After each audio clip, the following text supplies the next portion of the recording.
কোরবানি কেন করতেছি? গোশতের জন্য যদি কোরবানি হয়, এই কোরবানি কোরবানি না, এটা ফুর্তি। কোরবানি তো ত্যাগের নাম। আপনার ভিতরে ত্যাগ কতটা আছে, ত্যাগের মানসিকতা কতটা আছে?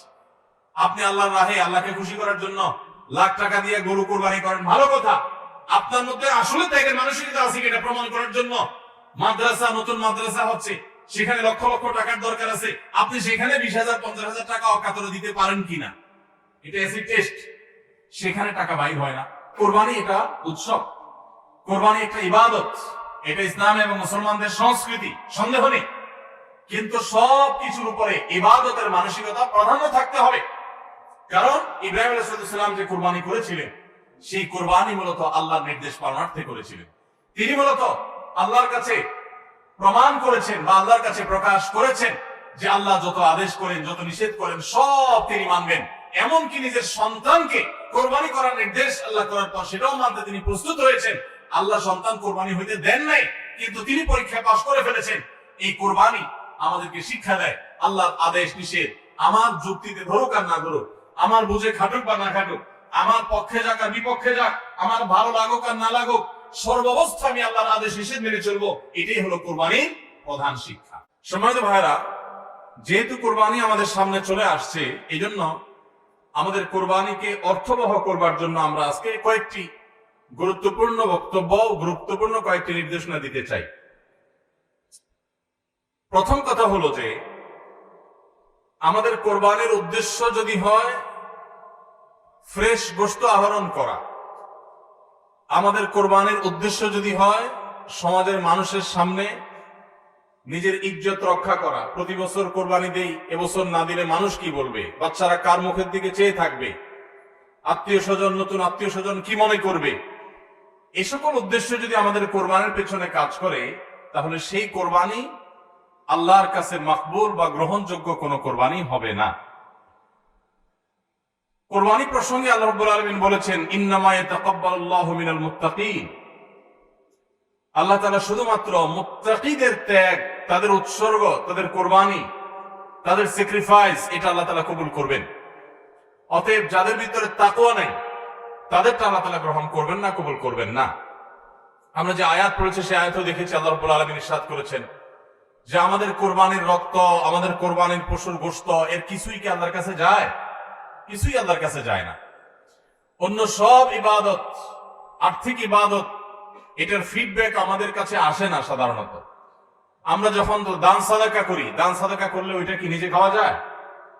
যখন দান করি, সাদাকা করি, তখন এটা আল্লাহর তরফ থেকে গরিবদেরকে দিয়ে দিতে হয়, নিজে খাওয়া যায় না। কোরবানি এমন একটা ইবাদত যে আমরা কোরবানি করার সময় বললাম বিসমিল্লাহ আল্লাহু আকবার, আল্লাহুম্মা লাকা মিনকা ওয়া লাক, আল্লাহ আপনার পক্ষ থেকে পেলাম এবং আপনার উদ্দেশ্যেই কোরবানি করলাম বলতেছি। তো আল্লাহর উদ্দেশ্যে দিয়ে দেওয়ার পর নিয়ম হলো আল্লাহর বান্দাদের মধ্যে গরিব যারা, দুঃখী যারা, তাদেরকে দিয়ে দিব। এটাই তো সাদাকার নিয়ম, দানের নিয়ম। কিন্তু কোরবানি এমন একটা ইবাদত যে ইবাদত আমি আল্লাহর উদ্দেশ্যে করলাম, আল্লাহকে খুশি করার জন্য জবাই করলাম, কিন্তু গোশতটা আবার আল্লাহ আমাকে খাওয়ার অনুমতি দিয়েছেন। এটা অন্য ইবাদতে নাই।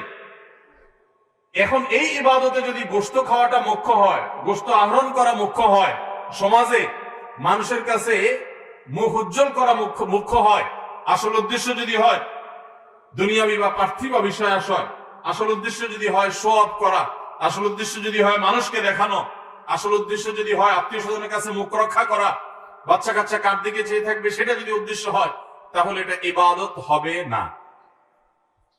এই জন্য কোরবানির আগে সর্বপ্রথম যে বিষয়টি খুব জরুরি সেটা হলো আমাদের উদ্দেশ্যগুলোকে একটু ঝালাই করে নেওয়া, আমাদের উদ্দেশ্যগুলোকে একটু রিচেক করে নেওয়া। আমরা কেন কোরবানি করব? আমাদের কোরবানির উদ্দেশ্যটা কি?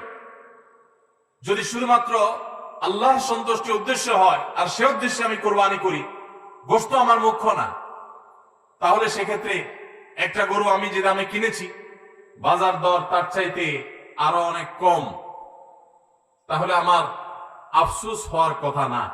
কারণ আল্লাহ তাআলা সওয়াব দেওয়ার সময় গোশত কয় কেজি হয়েছে সেই হিসাবে দিবেন, নাকি আমি কি পরিমাণ টাকা আল্লাহর রাহে খরচ করলাম সে পরিমাণ দিবেন? আমার খরচ করা টাকা আল্লাহর উদ্দেশ্য যদি এটা নিয়োগ করে থাকে, তাহলে 1 লক্ষ টাকার গরু আপনি কোরবানি দিচ্ছেন, নিয়ত যদি সহি হয়, বিশুদ্ধ হয়, দুনিয়াবি কোনো ধান্দা যদি না থাকে, তাহলে আল্লাহ তাআলা সওয়াব কি 1 লক্ষ টাকার দিবেন, নাকি ওই গরুটার দাম বাজারে 80,000, আপনি কিনছেন 1 লাখ, তাহলে আল্লাহ বলবেন না তুমি কেন বেশি দিয়ে কিনছো, ওটার দায়িত্ব তোমার, আমি 80,000 সওয়াব দেব, এমন হবে?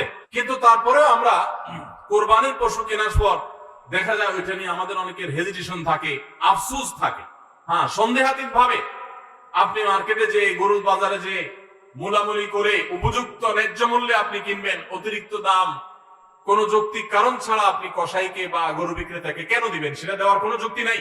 আপনি অবশ্যই মূলামূলি করে ন্যায্য মূল্যে কেনার চেষ্টা করবেন, কিন্তু কেনার পর এর দাম কত হলো না হলো, গোশত কয় কেজি হলো, পার কেজি কত পড়লো, তাতে লস হলো না লাভ হলো, এগুলা সবগুলো প্রমাণ করে যে কোরবানির উদ্দেশ্যে ভেজাল আছে। আমাদের অনেকের হয়তো গরু কোরবানি করার মতো সাধ্য নাই, ছাগল কোরবানি করার সাধ্য আছে, তারপরও দেখা যায় হাওলাত বরাত করে হলেও গরু কোরবানি দেই। কেন?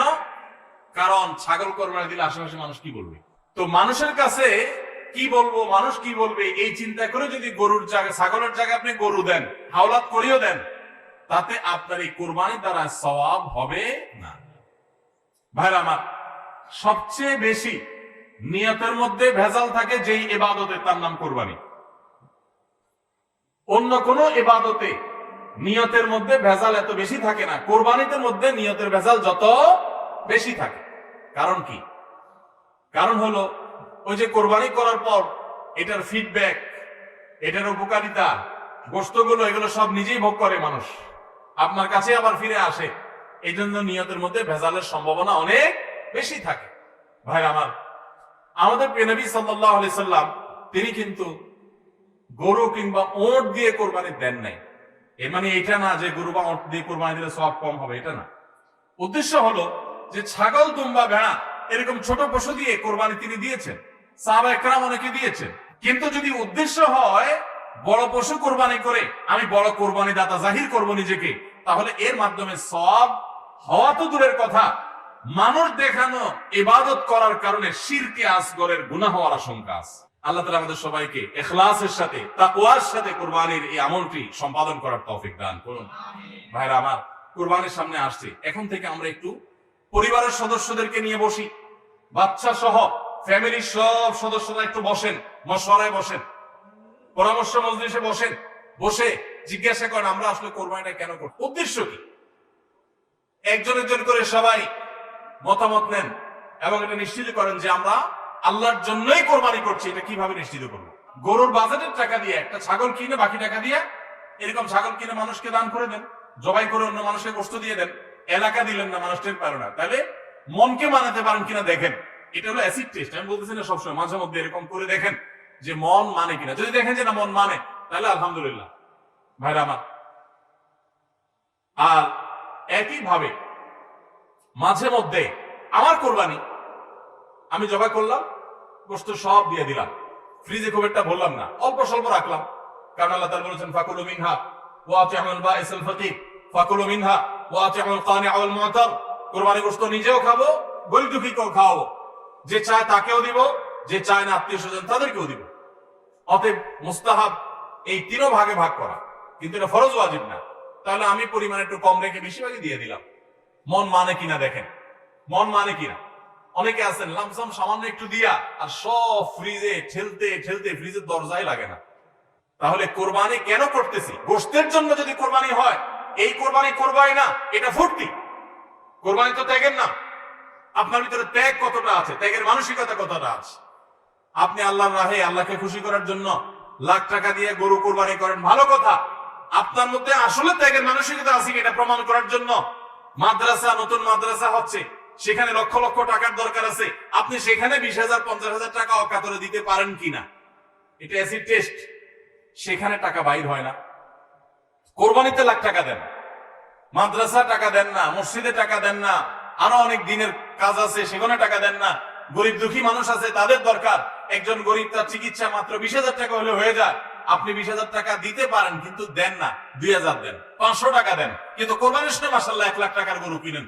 যদি আল্লাহর জন্যই হয়, স্যাক্রিফাইস যদি হয়, কোরবানিও করেন, ওখানেও দেন, কিন্তু কোরবানির সময় আসেন ওখানে নাই, তাহলে আপনার এই কোরবানিটা কি আল্লাহর জন্য হচ্ছে না নিজের জন্য হচ্ছে, আল্লাহর খুশির জন্য হচ্ছে না অন্য কোন উদ্দেশ্য হচ্ছে? এই প্রশ্ন জোরালো ভাবে আমাদের অবশ্যই রাখতে হবে। কোরবানির এই ইবাদত, এটা আমাদের অনেক গরিব অভাবী মানুষের পুষ্টির যোগান দেয়। আপনারা জানেন অনেক গরিব মানুষ আছেন কোরবানির মৌসুমে মন ভরে একটু গোশত খাইতে পারেন, সারা বছর গোশতের দাম এত বেশি, বেচারা কিনে খেতে পারেন না। তাহলে কোরবানির এই গোশত, কোরবানির এই উৎসব, এই ইবাদত, এটার মাধ্যমে পশুপালনকারীদের উপার্জনের মাধ্যম হয়। সারা বছর যারা অপেক্ষা করে কোরবানির সময় পশু জবাই করে, পশু বিক্রি করে আবার তারা পশুপালন করবে, এর মাধ্যমে তাদের আর্থিক যে অনটন আছে সেটা দূর হয়, তাদের উপার্জনের মাধ্যম হয়। আবার গরিব অভাবী মানুষ যারা আছে, যারা পুষ্টির অভাবে থাকে, পুষ্টিহীনতায় থাকে, তাদের আমিষের অভাব থাকে, তাদের খাদ্যের মধ্যে আমিষ পরিমাণ মতো থাকে না, সেই লোকগুলোর এই কোরবানি উপলক্ষে এক একজন 2 কেজি 4 কেজি 5 কেজি গোশত পাইলে কয়েকদিন ধরে তারা আমিষ খেতে পারে, তাদের পুষ্টির যোগান হয়। ভাইরা আমার, এর মাধ্যমে লক্ষ লক্ষ কোটি কোটি টাকা লেনদেন হওয়ার কারণে দেশের অর্থনীতির চাকা সচল হয়। নানা দিক থেকে এর পার্থিব উপকারিতা আছে। যারা কোরবানির বিরোধিতা করে ওরা বসে বসে ওই মাটন কারি, ওই বসে বসে আপনার বিফ, বসে বসে চিকেন স্যান্ডউইচ এবং বসে বসে তারা বার্গার খাওয়া ছাড়া আর কোনো কাজ তাদের নাই। কোরবানির উৎসবের মাধ্যমে দেশের অর্থনীতির চাকা সচল হয়। প্রবাসীদের কষ্টার্জিত আয়ের মাধ্যমে দেশের অর্থনীতির চাকা সচল হয়। এদেশের অর্থনীতির চাকা সচল হওয়ার পেছনে সবচেয়ে বেশি ভূমিকা যাদের, তাদের বিরুদ্ধাচরণকারী যাদের কোনো ভূমিকা নাই, বসে বসে বার্গার খাওয়া ছাড়া, চিকেন আর বিফ কাট আপনার মাটন খাওয়া ছাড়া যাদের আর কোনো কাজ নাই, এরাই কোরবানি আসলে গরুর জন্য মায়া কান্না শুরু করে। এজন্য এদের প্রতিবাদে আরো বেশি বেশি করে কোরবানি করবে। আপনাদেরকে কোরবানি কম করতে বলি নেই, কিন্তু কোরবানির উদ্দেশ্য যেন হয় আল্লাহকে শুধু খুশি করা, সেটা নিশ্চিত করতে হবে। সবাই চেষ্টা করবো তো ইনশাআল্লাহ। আল্লাহ আমাদের সবাইকে আল্লাহর উদ্দেশ্যে কোরবানি করার তৌফিক দান করুন।